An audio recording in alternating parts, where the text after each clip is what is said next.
Hello, everyone. Thank you for joining us today. My name is James Hansen, the Vice President and Publisher of NextGov, the Federal Technology News Division of Government Executive Media Group. It is my great pleasure to welcome you to today's program, On the Edge, Securing the Technology of the Future, hosted by AT&T. Federal agencies have experienced a spike in cyber attacks as an unprecedented number of employees have started to work from home due to the COVID-19 pandemic. With the workforce dispersed, the number of devices connecting to the network has exploded. And emerging technologies such as 5G and the Internet of Things are playing a bigger role in government IT strategy. Today, we're going to be exploring the security implications of emerging technologies and how leaders can prepare for the future of cybersecurity. Joining me for the discussion, I'm excited to have John Sims, the Senior Technical Advisor in the Office of the Chief Technology Officer at CISA within the Department of Homeland Security. Also joining John is Mark Montgomery, Executive Director for the National Cyberspace Solarium. And lastly, Brandon Pierce, the Area Vice President of Cybersecurity for AT&T. Gentlemen, thank you very much for joining us today. Before we get started, I just want to point out to our audience the Q&A tab to the right, which allows you to ask a question. Feel free to submit questions throughout the program. I'll be taking them. You don't have to raise your hand, just start typing, and we will address those along the way. It should be a great discussion. And to start things off, I would like to turn it over to Brandon. Brandon, if you could tell us a little bit more about your role at AT&T and really what you guys are seeing in terms of state of cybersecurity in government. Sure. Thanks, James. My perspective on cybersecurity in government is really informed by my career in the Air Force. I served as CISO at the National Geospatial Intelligence Agency, and that, along with what I get to see now in my position at AT&T Cybersecurity, where I'm leading part of the effort to provide our carrier-grade products that meet government requirements. As to how I see the current state of cybersecurity within government, I think there's three areas to highlight. First, there are fundamental areas, things that don't change, like supporting the mission. Second, standards and policies that can maximize agency options. And third, the new technologies we can incorporate into those mission areas. So starting with a reminder on the core principles of serving your mission. You have to understand as a security professional how you're going to help accomplish the mission in a highly secure manner rather than implementing security for security's sake. If we don't clearly communicate those principles, you may find that well-meaning individuals are going to place security standards above the mission. To give an example, as individuals prepare to authorize a system for ATO in your network, they usually have a checklist to implement both government-wide as well as agency-specific standards. Is ticking boxes more important on your ATO process than truly understanding and evaluating the risks in the system? Is the checklist the job rather than the job aid? Is your security organization the office of no? If you answered yes to any of those questions, you might have a strategic outlook issue to address. Security needs to enhance the agency mission and not take away from it. Blind adherence to standards wasn't intended as part of the risk management framework, but properly applied, those standards are guardrails and not speed bumps to the mission. Those standards are the second area. Standards are always evolving. They've been continually changing to meet the needs of the current environment as they're shaped by technology and driven by requirements of mission. TIC standards, initially announced back in 2007, part of a concerted effort to consolidate connections and put internet traffic through a set of centralized, rigorous security stacks. TIC 2.0 and 2.2 were standardization updates to that standard. TIC 3.0 makes the move to cloud resources easier for agencies and has come at an opportune time to allow greater agency options for the remote work required during the past few months. I know it feels like a lot more than just a couple months. The continuing reality of the remote office and hybrid workforce is likely to shift the security landscape as much or more than the TIC 3.0 standards would by themselves, and it focuses attention on the remote user use case.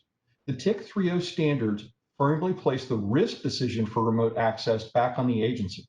So how will you mitigate the risks associated with traffic from a remote workforce?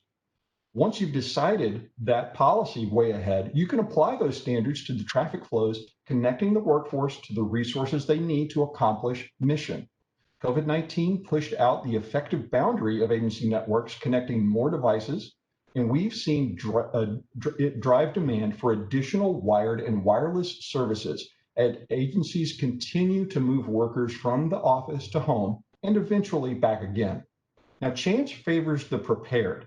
Agencies that had refined their remote worker standards before COVID had an easier time with the workforce out of the physical office.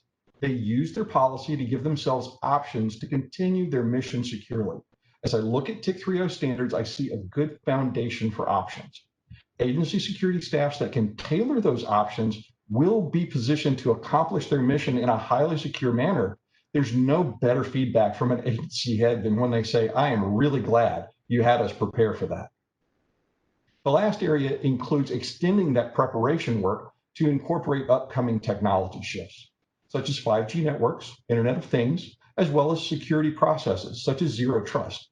5G networks and IoT are here, and other than speed increases might not have a specific use case for your organization today, but that is going to change quickly with the ability to have multi-access edge compute. This is where devices at the edge of a network can perform compute operations without going back to the central network. It doesn't go back through the central security stack. Someone at your agency is already envisioning how to use that in your mission.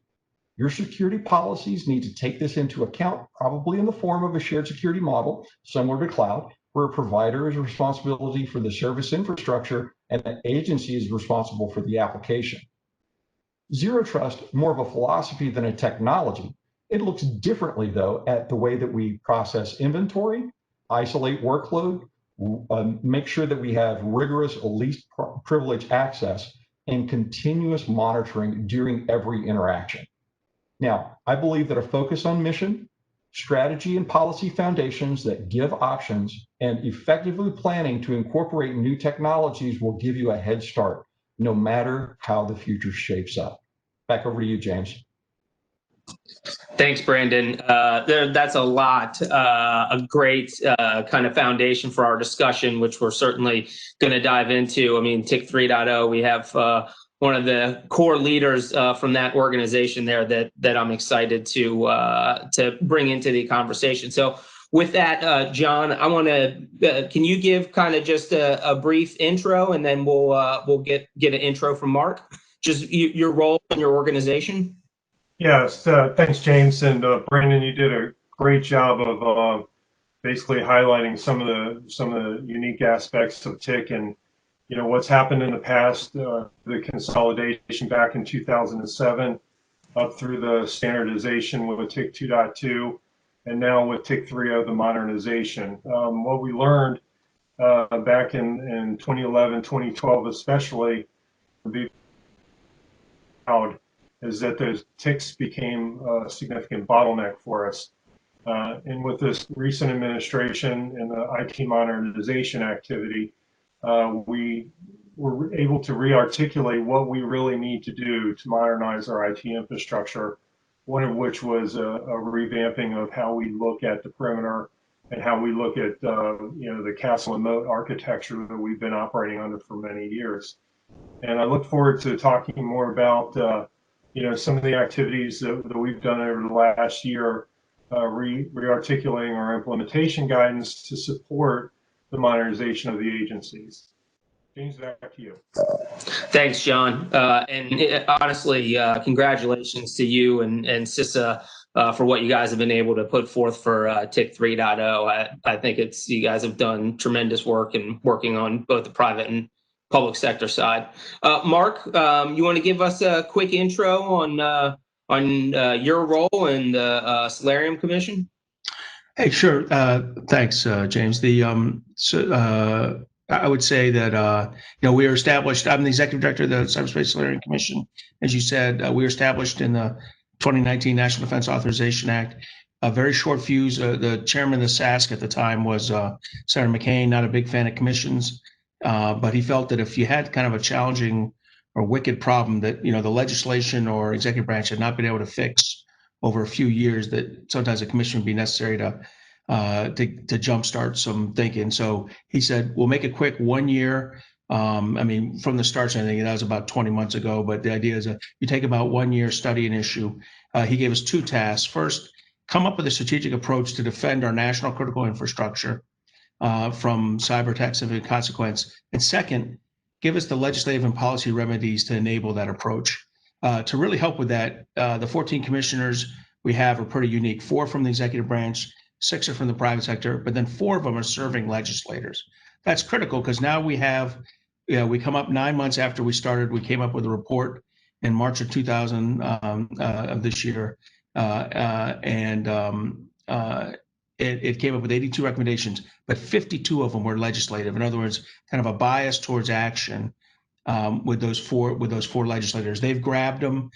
We took 30 of them for this legislative cycle and are putting them into bills, predominantly into the NDAA. I think in the end, about 29 are in the NDAA. We'll have 3 or 4 that are in various, that'll be in various COVID recommendations, but we're biased towards action to get those done.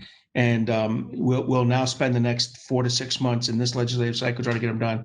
And then we'll be extended purely for legislative proposal purposes for 1 more NDAA cycle to get a few things done in a much smaller thing. But in the good governance thing, I can tell you we came in about at 75% of budget, and we're able to return about $1 million back to the department that funded us.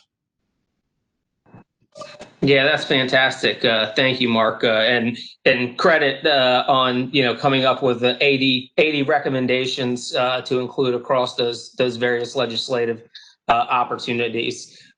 So I think Brandon did a great job of kind of setting again a baseline in terms of ensuring mission standards and how new technology plays into that, which we're gonna talk about. I don't think anything as even, Mark, you had mentioned the work you guys had done around the pandemic and the white paper, and we'll talk about that. There's really nothing more timely than the impact that this remote environment has had on security. So, John, I'm going to start with you. As you work with lots of different agencies, what cybersecurity threats have you seen arisen from the government moving to an almost entirely remote workforce? What challenges have accelerated that in this new environment? Well, I think principally, we're seeing an increase in a lot of the phishing and spear phishing type activities where, the whole premise of having a hard border around an enterprise network has really kind of faded. Because the adversaries learned very quickly that in order to get around those castle and moat type architecture, it was really incumbent upon them to get a little bit more creative. And so, the increase in the phishing, where an attacker will send an email to a user or a group of users to try and get them to click on links that'll download malware. They access the agency resources through the user credentials, leverage the lateral movement, and also take advantage of privileged escalation. We've really seen that's like one of the bigger issues. The benefit of some of the work that we're doing in TIG 3.0 is we start to re-envision what it looks like in terms of TIG capabilities, the architecture that we're using to provide flexibility to agencies, is really taking a look at how we can incorporate micro-segmentation, microservices, and zero trust. Obviously, we've got to have a really sound identity and access management capability, access management, and the ability to make sure that the folks that are logging onto these resources and using them are the ones that should be.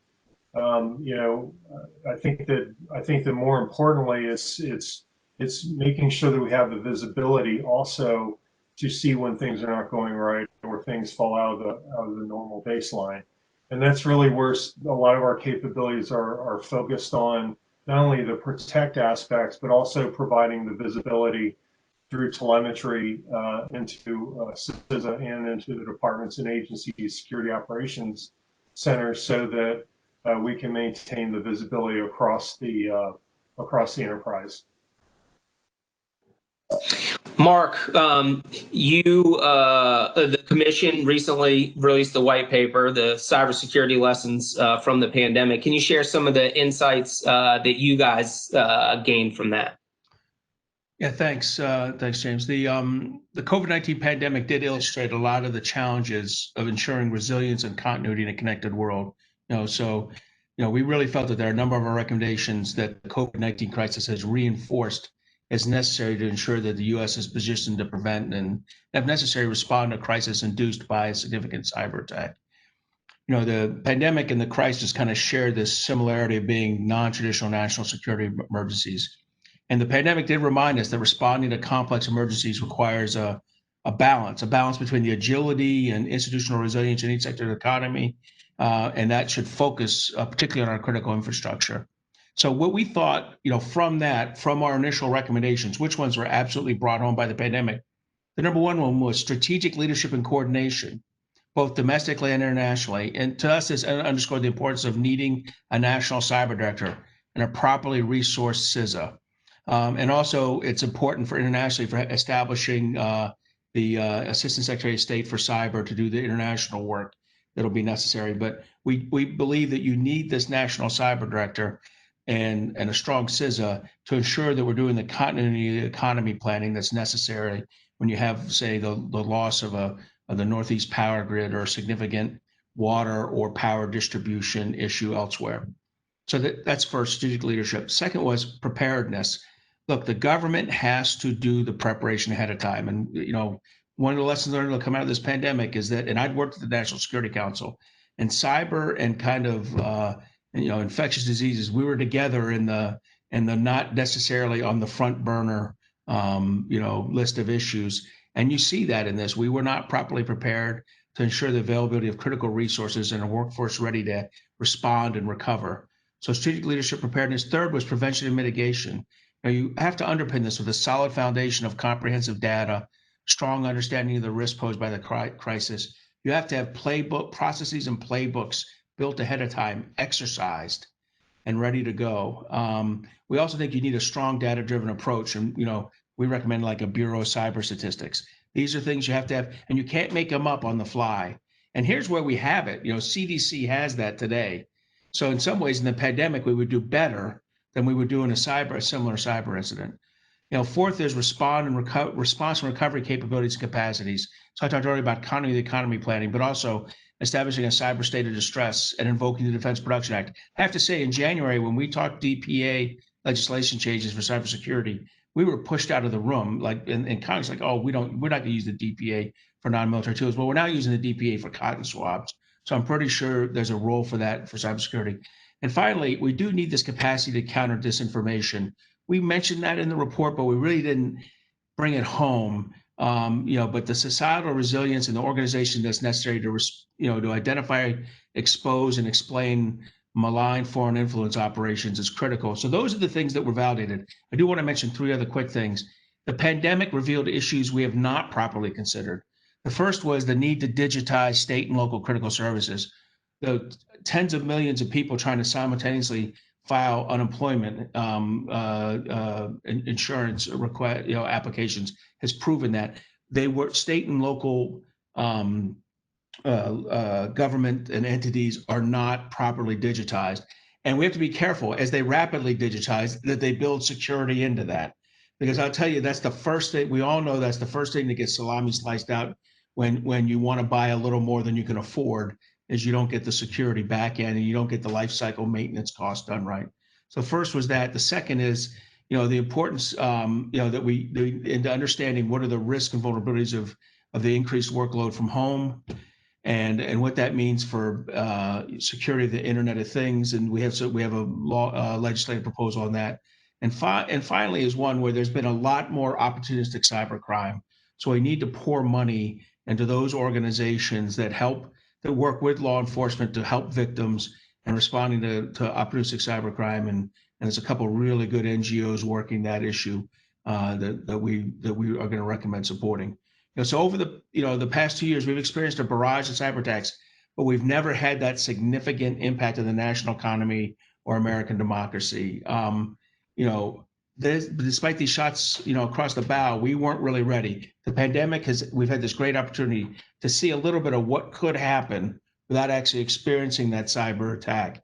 Now, look, obviously the pandemic's had awful effects in other ways, but if there's a silver lining to it, it's exposing and revealing the need to get these things done in other areas to protect our national critical infrastructure. So our pandemic report gets into that, and I hope as these recommendations are taken on, we reduce our vulnerability and the consequences, and therefore the risk of a major cyber attack. Yeah, thank you, Mark. That's I would be interested to hear if which you may or may not be able to talk about. Well, what would a cyber attack look like at the scale of this pandemic, and how what that's become?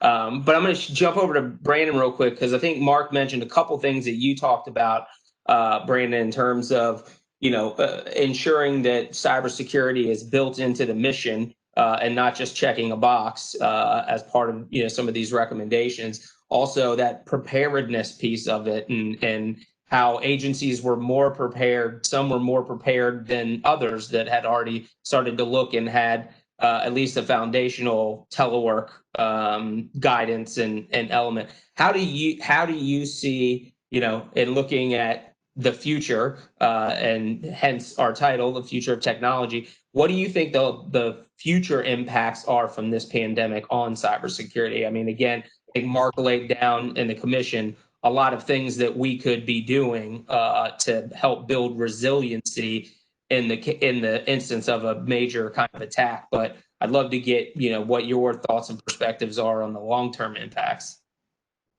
Sure. So to be able to have set minimums for security that are available to the various agencies, I think helps, because then they've got a kind of a common set of those minimum standards, right? So the long term, I don't see that technology alone, it doesn't solve a problem that's a part of human nature, but it can help. You're not going to eliminate criminal behavior, whether it's on the street or on the web, but you can help reduce its impact by having proper security structures in place, right? So it's the same with cyber activity that could potentially be called an act of war. Now, none of the defenses that we raise are going to be perfect. They're going to be back and forth. I mean, how long have we had an FBI? Still haven't solved crime, right? How long have we been humans? You're not going to solve the problem, but you're going to be able to mitigate it. You're going to be able to get a little bit better. So while the defenses won't be perfect, they can be appropriate, and they can be better than the alternative targets that the attacker has. So as government goes through and you see that we're starting to push minimum sets of standards that usually become a mandate that people eventually get to, that is a continuous rising tide. That rising tide is lifting all the boats. And I see that as the long-term trend when those minimum sets are there. While you're implementing that long-term trend of that standard, doing it in a manner that gives yourself options for flexibility to continue operations, right? So as a CISO, you should be responsible not only for the IT continuity of operations plan, right, or at least aspects of it, but how will you do that securely? So thinking those things through, putting the proper policies and standards into place, and then backing it up with the technology to make it real. That's going to be the long-term trend toward success. No, that's an excellent point, and to that, in terms of allowing that flexibility to operations, John, you've already talked, and Brandon mentioned some aspects of the transition from TIC.2 to TIC.22 to TIC.30 and some of those changes. But can you talk to, for our agency audience, how can they leverage TIC.3 to build more secure networks that allow for that flexibility of operations in the age of cloud? Because it really, TIC 3.0 was built for the age of cloud, really. Yeah, that's a good question. I think that one of the biggest things we've got to keep in mind, and let's just go back to the TIC 2.2 for just a minute, because I think that there was always this mentality of, compliance is the end all be all. At least that was until within the last couple of years. And what I think we've seen is compliance doesn't always provide the right type of security that you need to protect your applications and your data. And really, from my perspective, the applications and data is what is one of the crown jewels that are sought after by our adversaries, mostly in the form of the high value assets, but in general, getting access to that data and that application stack. And so if we look at what we did in TIC 2.2, we had 74 capabilities to really bolster and build up our enterprise perimeters, provide the choke points so we could see what was going in and out of the network. And when we got to cloud, we realized very quickly that those were not going to work. What we've been looking to do with TIC 3.0 is looking at how we can best leverage cloud in its native form. So we're not looking at a lift and shift necessarily from your data center into an infrastructure. We're looking at really taking advantage of the platforms that agencies need to modernize their applications and make sure that they can provide adequate security to their applications and data. So if we look at the security capabilities that we put through recently at the end of July, those are not all required. It's a catalog that can be used to cherry pick the appropriate capabilities that are necessary, like I said earlier, to protect your environment that you're establishing and also provide visibility.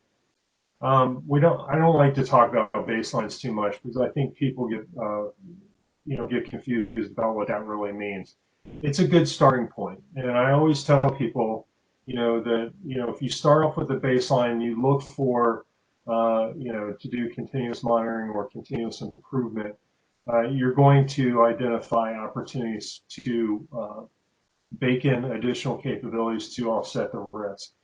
And risk is really where we should be talking about right now, not necessarily compliance. If we look at how agencies are using cloud, how they need to use it, especially in the situation we're in now, it really took us from the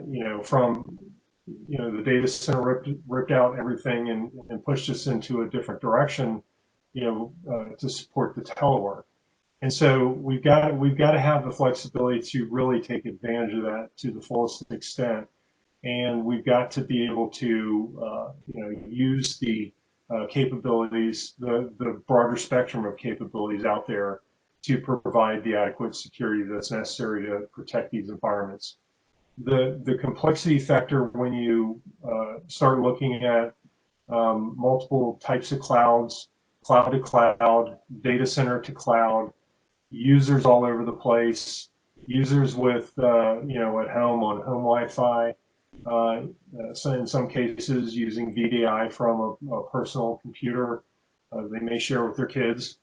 The whole host of flexibilities we're experiencing now, just in order to get our jobs done, is really going to it's really going to force us to rethink how we do security and how we look at visibility, credential management, identity and access management, the whole 9 yards.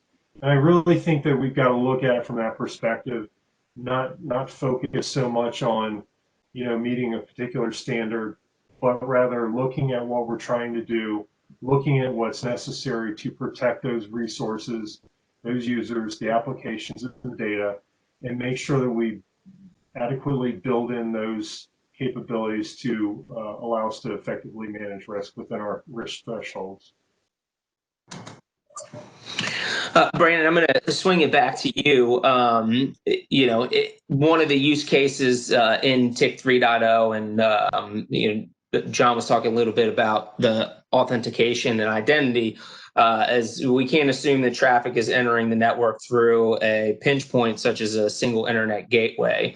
And you mentioned zero trust earlier as really a philosophy rather than an actual technology. How do you see, and what are your recommendations for agencies in terms of approaching authentication in a mobile and disappearing perimeter that we live in? Yeah, so from AT&T's perspective, we're a major provider of standard TIC services such as the MTIPS products, along with other providers, right? As well as custom TIC implementations. And we know that we're going to be ready with TIC 3.0 compliant solutions.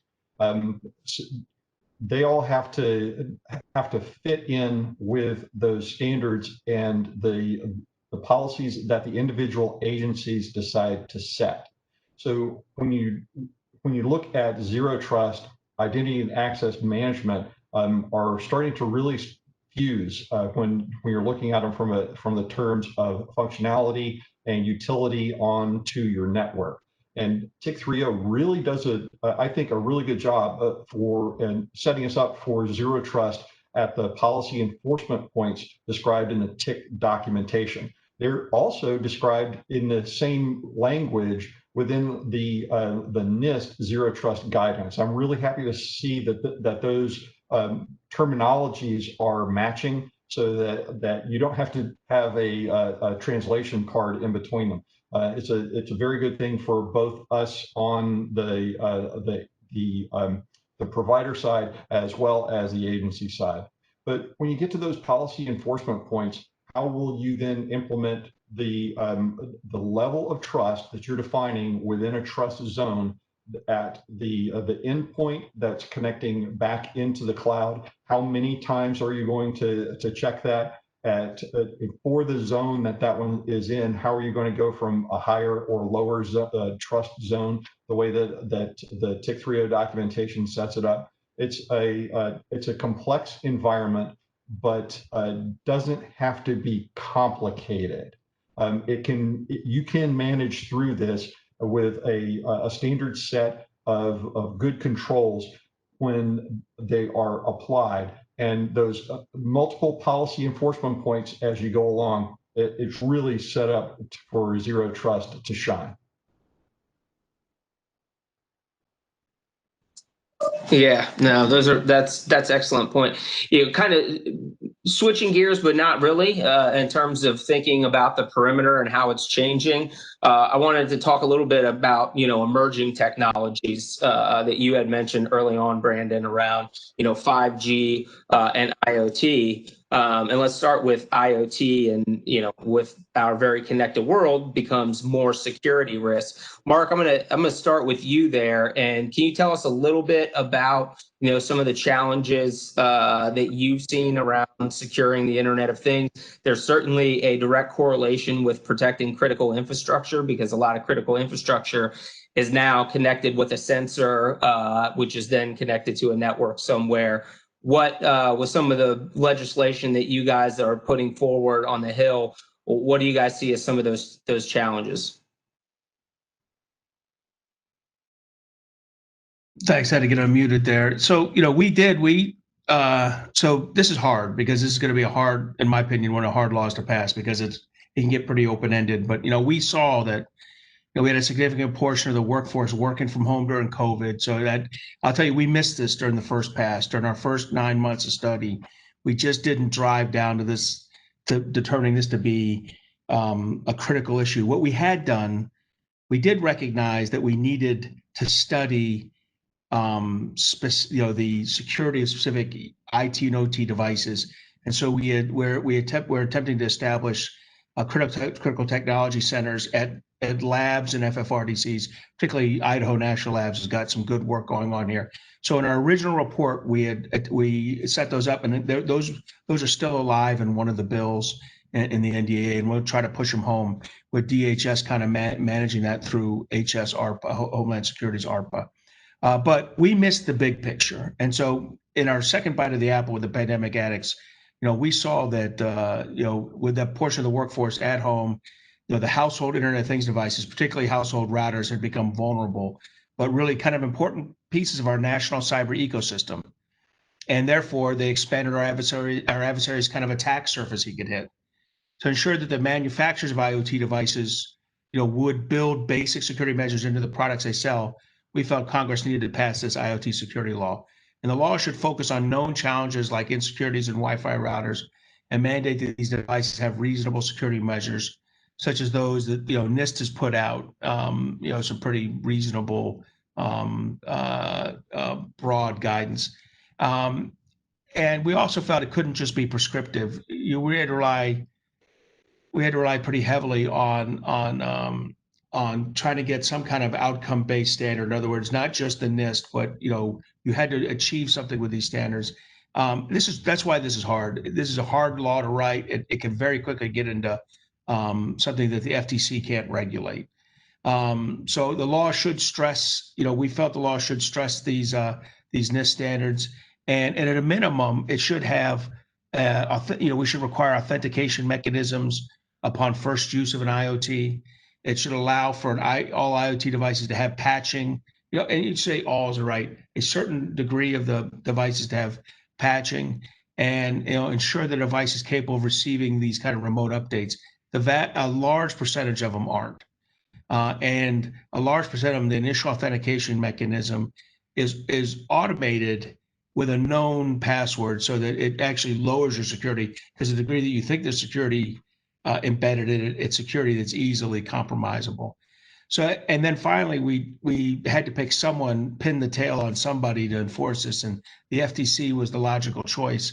And so you'll see that law coming out over the next couple of weeks, and it's going to take a lot of public comment, and it's going to take a lot of work with federal agencies and with probably 6 to 7 committees in the House and 7 or 8 committees in the Senate. So what I'm saying there is this is going to be a long, drawn-out process. But I think we all now know the degree to which we have pushed ourselves, and we're going to talk a little bit in 5G. But I'll cut to the chase and say one of the things about 5G is it makes each IoT that much more relevant, or each T in IoT that much more relevant and likely to compromise you and introduce a vulnerability into your life. So for every good thing you get out of 5G, I'll point out one more vulnerability you introduced into your life. So with that said, that's a incomplete answer, but we wanted to get the conversation started. And the best way to do that is get a bill out there that 50% of the people like and 50% of the people dislike. And pretty soon we'll have a good conversation going, and we expect that in the next 2 to 3 weeks. That's great work there, Mark. And to your point, yes, technology has that funny way of, for every great advance that it does for society and culture, that always seems to create a little bit of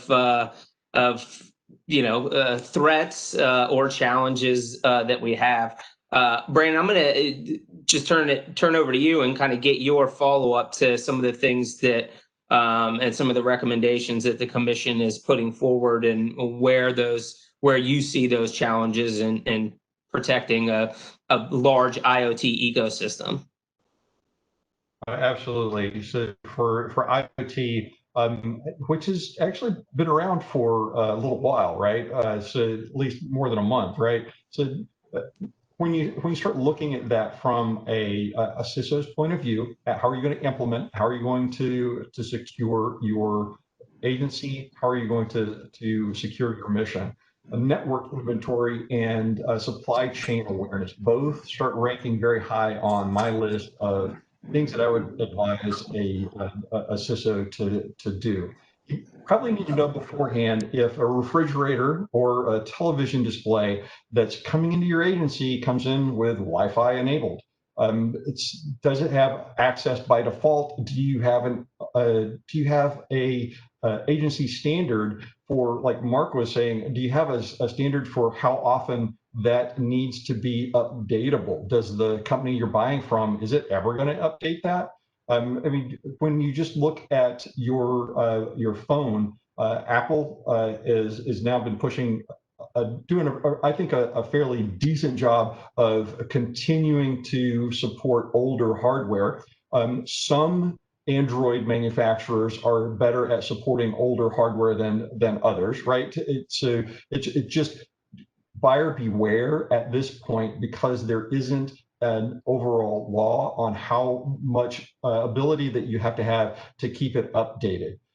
So I think that a lot of times we dismiss supply chain and the workforce that's in supply chain as lower than, because maybe they don't have as many acronyms after their signature as the folks that are in cybersecurity, but they're the ones that are going to help you implement that policy. So understanding what their pain points are and actually helping them establish those guardrails rather than just roadblocks is going to get you a lot better for the Internet of Things and the way that your agency is going to apply it, right? And as Mark was talking about 5G, he's absolutely correct. With 5G, you're going to have most likely many more devices between 5G and IoT. That will increase your attack surface by definition. So all of those standards for 5G, 4G, and the ones before it are all dynamic. They all get addressed over time to close down vulnerabilities. So 5G standards address the known 4G vulnerabilities, and 5G networks are being architected to be more secure, but businesses still have to prepare for those security threats. And agencies have to do the same. You have to adjust your policies and your practices accordingly. That expanded attack surface means new tech, new attacks will emerge, as well as the proliferation of unpatched existing attacks. So yes, there's going to be a whole lot more devices on your network. Understanding what that inventory is on your network is going to be key, as well as how are you going to implement your policies to keep it secure.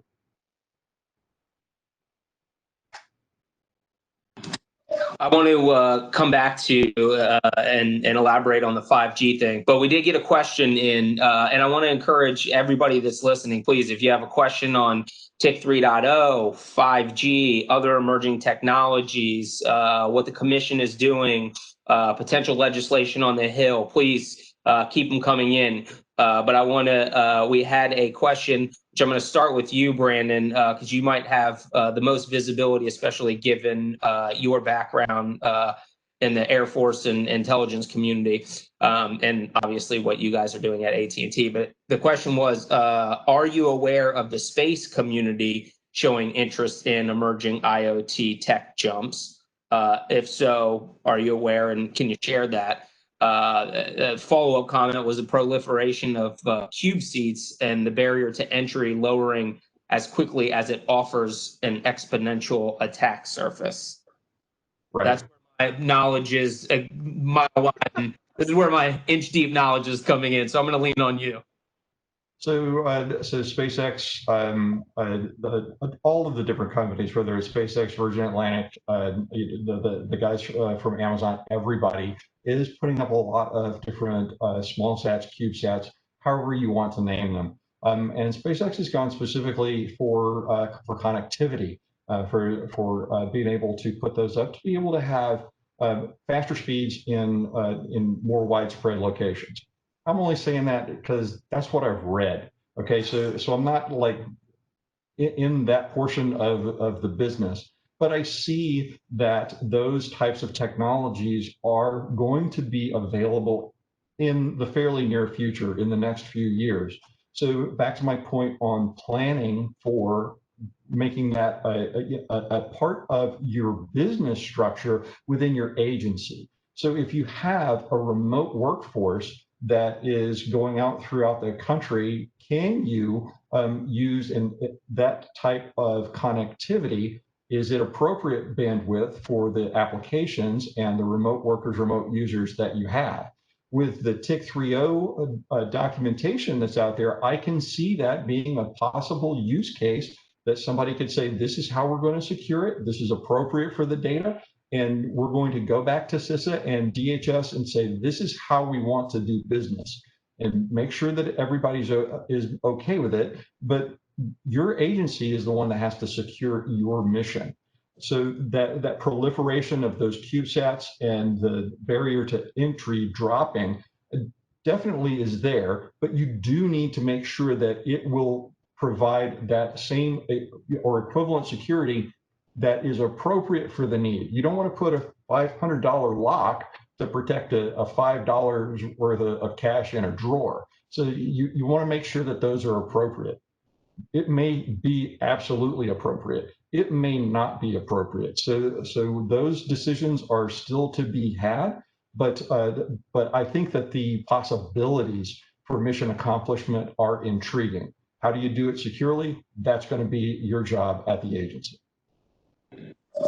John, I want to bring you back in. I have a question for you regarding those use cases, as Brandon mentioned. What is the plan for? Is there a plan for more TIC 3.0 use cases and rolling that out? How does that work? Yeah, good question. Thanks, James. So yeah, in the coming weeks, we'll be releasing the traditional TIC use case, which will be a rearticulation of TIC compliance for those that are using MTIPs and the traditional TIC apps. Also, we're going to be releasing the branch office use case, as well as taking our interim telework guidance and wrapping that into the remote user use case towards the end of the calendar year. We've had discussions, with OMB and some agencies about use cases, pilots, and proof of concepts. And so we're looking at the possibility of not only engaging with agencies, continuing to engage with agencies on pilots and the proof of concepts to develop these standards and capabilities for particular technologies, but also look at agencies that are best in class, leveraging cloud service providers now, doing a snapshot of what they're doing to make sure that we're not missing an opportunity to take what's already in place and using that to develop use cases as well. And so, key to that though is the relationship that we're developing and have cultivated over the years with the cloud service providers to develop control overlays to make sure that agencies, as they're starting to get into pilots and proof of concepts, they're going to be in a better position to fully leverage the capabilities of the cloud service providers based on the mapping of capabilities that the CSPs have matched up with the TIC 3.0 security catalog. So there's a lot of work that's being done to lay the foundation for kicking the use case process in high gear. But quite honestly, we've been so focused on developing the implementation guidance and some of the initial pilots that we know this is coming. We know there's a tremendous amount of interest on behalf of the agencies and the vendor community to initiate more pilots and develop more use cases. It's really a matter of prioritizing some of them to make sure that we can cover some of the most widely used and most widely desired capabilities and platforms that agencies are looking to use. So there's a reality that there could be a 5G use case somewhere down the line that has an impact on TIC. Yeah, absolutely. In fact, I believe recently Amazon came out with a something called Wavelength. It's a 5G gateway. So when we look at the way mobile is going to be used when 5G comes out, I think it's going to be pretty clear and it's going to be pretty necessary to look at taking advantage of working with an agency and in the vendor community to make sure that we're accounting for those types of implementations, because it's only a matter of time, and better to try and be ahead of that than pushing it down the road. Yeah, absolutely. Mark, can you, staying on 5G, can you give us an update on some of the legislation that is coming up on the Hill in terms of 5G? And I know that the administration has put out some national security guidance around 5G supply chain, which is, a different story we don't need to get into. But what are you hearing and seeing in terms of 5G? Well, you can see the USA Telecommunications Act is in one of the NDAAs, so it'll at least be debated. And it looks at 5G and has some good recommendations on supporting the development of ORAN, Open Radio Access Network technology. So we like that. I would step back one. I actually do think this gets at a broader issue we have right now. We have these very good ideas like that, the American Foundries Act, the chips, the protecting microchip industries. There's a printed circuit board one. Some of these are good. Some of these are written in a way that's going to be very unhealthy for industry very rapidly. And these are all lines of effort in a broader issue of establishing and maintaining a trustworthy supply chain for critical technologies. And what we're going to argue for over the next couple of weeks, and we'll have a paper coming out on it, is that we have to have a comprehensive information technology communications strategy to counter the kind of which could be perceived as Chinese aggression and Chinese efforts to ensure the continued availability and trustworthiness of our critical technology supply chain. So what we say is, before you go and do all these lines of effort, all these different bills, you probably ought to first have, and this should have been the executive branch's job, and not to kick a horse, but we recommend a national cyber director, and that's the kind of person who would have done this. But you've got to first in that strategy identify what your key technologies and equipment, both government and private sector working together. You have to identify what's at risk. Then you have to determine what's the minimum viable manufacturing capacity you need for each of these things, either from the United States or from trusted allies and partners. You're not going to do it alone anymore. There's just way too many industries where we need 30% of market share and we produce 0%. So you got to ensure that minimum viable manufacturing capability. And then you got to figure out how you protect those supply chains that are in that minimum from compromise. How do you ensure that their intellectual property isn't grabbed, but more importantly, that they're not undermined by malware or pervasive attacks by others? And then finally, you've got to establish some global competitive. You got to get the rules back to normal, where our companies get to compete on an even playing field with Chinese counterparts, and whether it's how you enter a joint venture together, how you do the theft of intellectual property, the state funding of the Chinese government funding of state-owned enterprises in violation of WTO. We've got to get a global competitiveness for the United States and our partner nations, and push back on the Chinese anti-competitive behavior in global markets. Once you have that strategy, then you can start fighting the individual battles. We're reversing this. We're coming up with tactical solutions or even operational level solutions to a strategic challenge. We actually need a strategy first, and then you make your decisions on what to do, what to invest in. There are literally billions of dollars in a couple of those bills I mentioned, to be spent, but they're going to be spent without having that strategic perspective. And will they be useful? Probably. Will they be? Will it be an efficient use of the taxpayers' money? Almost certainly not. Yeah, I mean, I think that's an excellent point, and certainly the 5G supply chain is a critical one in terms of those comprehensive, new technologies to be keeping an eye on. We did get a couple other questions from the audience. I just want to jump to staying on the 5G.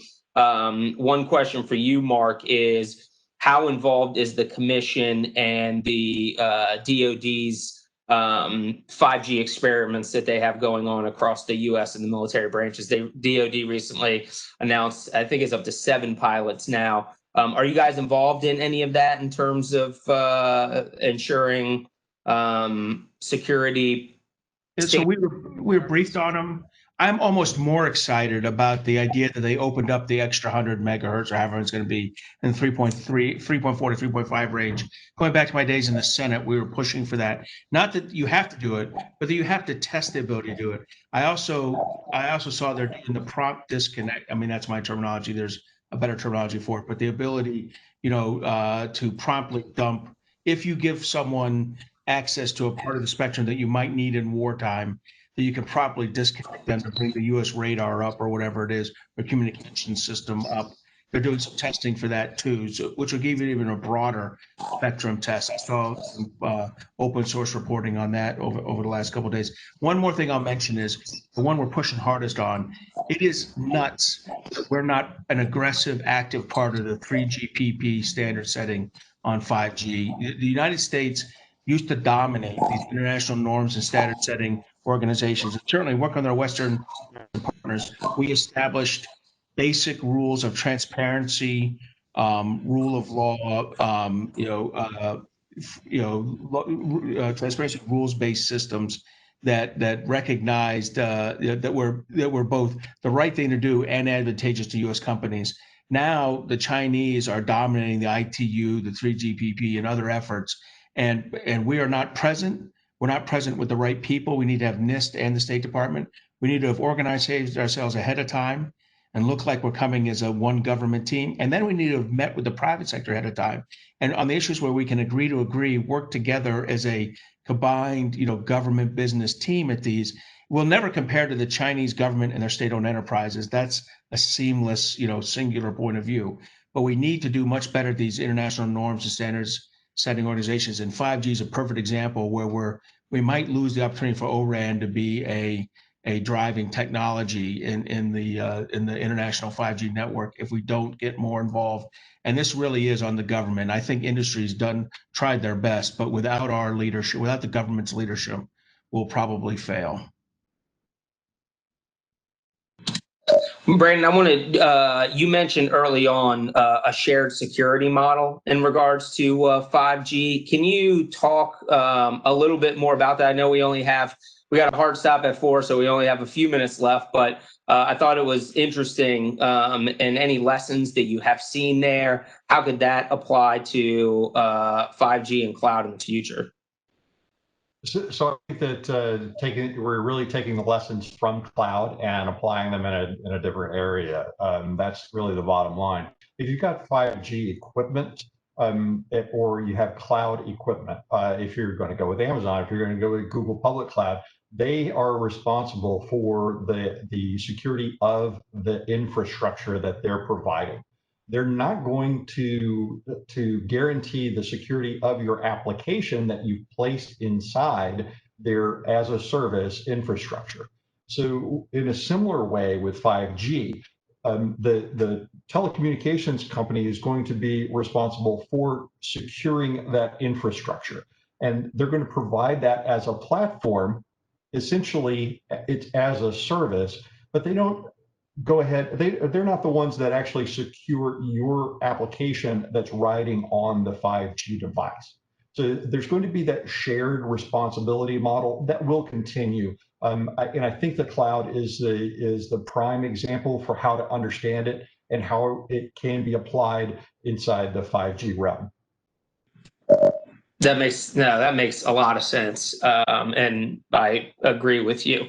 So we're at our time, but I just want to kind of close by giving everybody just one wrap up out of the things, anything that government agencies prioritize in terms of cybersecurity initiatives. Brandon, your opening, you had some kind of like a structure framework around that. What would you recommend as like your top consideration? John, certainly in terms of TIC 3.0, as agencies are looking to implement and use TIC 3.0 as guidance, like what's the one takeaway you want people to leave here today? And then, Mark is there. I mean, you've laid a lot of what the commission, a lot of recommendations. What would be kind of your number one, maybe in like a 30 to 60 minute wrap?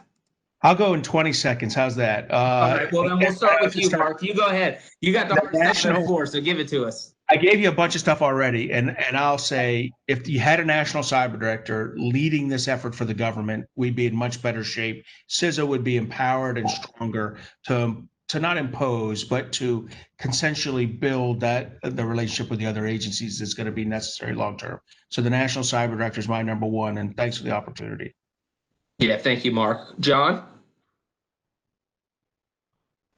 Yeah, thanks, James. I think mine would be, to encourage the agencies to continue not only planning to stay on this path of modernization, but also partner with industry, partner with cloud service providers, partner with CISA, and that we can certainly keep moving and keep the momentum strong. And don't be afraid to reach out to the experts to help address any concerns or questions as you're starting to re-envision what your security architecture looks like. We're here to help, and industry is also interested in being part of that solution. John, what's the best place that they should go if they want to engage in CISA and get work with you for that? They can reach out to TIC@CISA.dhs.gov, and that's our PMO mailbox. We're happy, and we monitor it every day. So we're happy to coordinate anything through that venue. Awesome. Brandon, take us home.